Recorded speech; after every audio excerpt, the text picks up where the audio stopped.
लोकसभा चुनाव 2024 में बीजेपी के नेतृत्व वाली एनडीए गठबंधन 292 सीटों पर जीत हासिल की है। हालांकि बीजेपी अपने दम पर बहुमत का आंकड़ा नहीं छू पाई। ऐसे में केंद्र की सत्ता पर काबिज होने के लिए बीजेपी को सहयोगी दल की मदद लेनी ही पड़ेगी। इस गठबंधन सरकार में आंध्र प्रदेश की राजनीति में बड़ा चेहरा और विधानसभा चुनाव में इस बार सबसे ज़्यादा सीटें जीतने वाले चंद्रबाबू नायडू का बड़ा योगदान रहने वाला है। नायडू की टीडीपी ने 16 सीटों पर जीत दर्ज की है। यही कारण है कि एनडीए सरकार को समर्थन देने के बदले चंद्रबाबू नायडू ने सरकार में बड़ी हिस्सेदारी मांग ली है और 24 घंटे के अंदर ही नायडू ने अपने मंसूबों से मोदी शाह को अवगत करा दिया है। सूत्रों के मुताबिक समर्थन देने के बदले नायडू की सबसे बड़ी डिमांड लोकसभा स्पीकर पद है। वे चाहते हैं कि लोकसभा स्पीकर का पद इस बार उनकी पार्टी के हिस्से में आए। इसके अलावा सड़क परिवहन मंत्रालय, ग्रामीण विकास मंत्रालय, स्वास्थ्य मंत्रालय और आवास एवं शहरी मामले जैसे मंत्रालय भी चंद्रबाबू नायडू चाहते हैं। द न्यू इंडियन एक्सप्रेस की रिपोर्ट के मुताबिक पार्टी के शीर्ष सूत्रों ने कहा कि नायडू ने साफ कर दिया है कि वह मोदी 3.0 सरकार में महत्वपूर्ण भूमिका निभाना चाहते हैं। बताया गया है कि वह बीजेपी नेतृत्व को अपनी मांगों की एक लिस्ट दे चुके हैं। इसमें लोकसभा अध्यक्ष का पद और कम से कम 5 विभाग शामिल हैं, जिनकी डिमांड उन्होंने की है।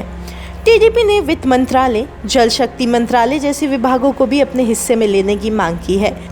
दरअसल टीडीपी स्पीकर का पोस्ट इसलिए चाहती है क्योंकि लोकसभा में सबसे ज़्यादा ताकतवर पद उसके पास होगा। सिर्फ इतना ही नहीं बल्कि त्रिशंकु संसद की स्थिति में स्पीकर महत्वपूर्ण भूमिका निभाएगा। पार्टी के दिवंगत नेता जीएमसी बाल योगी ने 1998 से 2002 तक अटल बिहारी वाजपेयी सरकार में स्पीकर के रूप में कार्य भी किया था। टीडीपी के एक सांसद ने कहा है कि पार्टी ग्रामीण विकास, आवास एवं शहरी मामले, बंदरगाह एवं शिपिंग, सड़क परिवहन एवं राजमार्ग और जल शक्ति मंत्रालय चाहती है। यह वित्त मंत्रालय में एक जूनियर मंत्री रखने को भी इच्छुक है क्योंकि आंध्र प्रदेश अभी धन की सख्त ज़रूरत है। आंध्र प्रदेश में भी टीडीपी को बहुमत मिला है।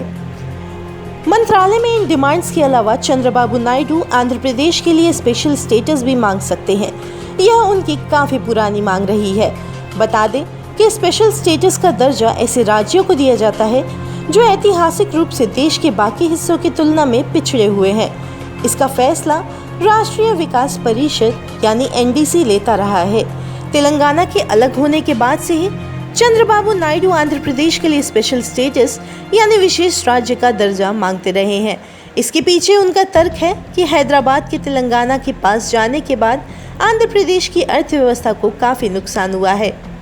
वहीं एनडीटीवी ने सूत्रों के हवाले से बताया कि नीतीश कुमार की जेडीयू ने भी 3 मंत्रालयों की मांग एनडीए के सामने रख दी है। साथ ही बिहार को विशेष राज्य का दर्जा देने की भी मांग की गई है। जेडीयू ने 4 सांसद पर 1 मंत्रालय का फॉर्मूला सरकार के सामने रखा है। जेडीयू के 12 सांसद हैं, इसलिए वह 3 मंत्रालय चाहती है। नीतीश कुमार चाहते हैं कि उनके खाते में रेल, कृषि और वित्त मंत्रालय आए। रेल मंत्रालय को सबसे ज़्यादा प्राथमिकता दी जा रही है। जाहिर हो कि कभी विपक्ष को एकजुट करने वाले नीतीश कुमार अब मोदी के साथ रहते हुए भी मोदी के लिए सबसे बड़े चैलेंजर बन गए हैं। एक समय था जब नीतीश कुमार देश की राजनीति में नरेंद्र मोदी के प्रमुख चैलेंजर होते थे, लेकिन वक्त गुजरने के साथ साथ धीरे धीरे वो बिहार में मुख्यमंत्री की कुर्सी बचाने के लिए संघर्ष करते देखे गए। अब तो वक्त ने एक झटके में नीतीश कुमार को फिर से मोदी को चैलेंज करने की स्थिति में खड़ा कर दिया है और वे तो नीतीश कुमार के लिए आपदा में बेहतरीन अवसर जैसा ही है। वरना एग्जिट पोल और चुनावी नतीजों के बीच के वक्त में उनको किसी सूबे के राज्यपाल तक बनाए जाने की भी चर्चा होने लगी थी। ये नीतीश कुमार ही हैं जो 2014 से पहले एनडीए को प्रधानमंत्री पद का उम्मीदवार घोषित करने की मांग कर रहे थे। तब उनको उम्मीद थी कि मोदी के नाम पर तो कोई तैयार होगा नहीं, ऐसे में वो खुद को ही दावेदार मान रहे थे। जैसे ही बीजेपी ने तब गुजरात के मुख्यमंत्री रहे नरेंद्र मोदी को प्रधानमंत्री पद का उम्मीदवार घोषित किया, नीतीश ने एनडीए ही छोड़ दिया। हालांकि राष्ट्रपति चुनाव से पहले नीतीश कुमार ने एक चर्चा छेड़ी थी। मीडिया के साथ बातचीत में नीतीश कुमार ने राज्यसभा जाने की इच्छा जताई थी और ये चर्चा होने लगी थी कि वो उपराष्ट्रपति बनना चाहते हैं, लेकिन बीजेपी की तरफ से भाव नहीं मिला और बात आई गई हो गई। वैसे नीतीश कुमार के फिलहाल मजबूत नजर आने की सबसे बड़ी वजह विपक्ष का अच्छा खासा नंबर जुटा लेना और उनकी पलटी मार छवि भी है। नीतीश कुमार खुद किंग मेकर के रूप में दिख रहे हैं और अपनी राजनीति को ऐसे मोड़ पर पहुंचा चुके हैं कि दोनों गठबंधन उनको साधने की कोशिश कर रहे हैं। टीएमसी नेता ममता बनर्जी ने नीतीश कुमार के साथ साथ टीडीपी नेता एन चंद्रबाबू नायडू को भी सलाह दी है कि वे एनडीए के खिलाफ खड़े हों, यानी इंडिया ब्लॉक को सपोर्ट करें।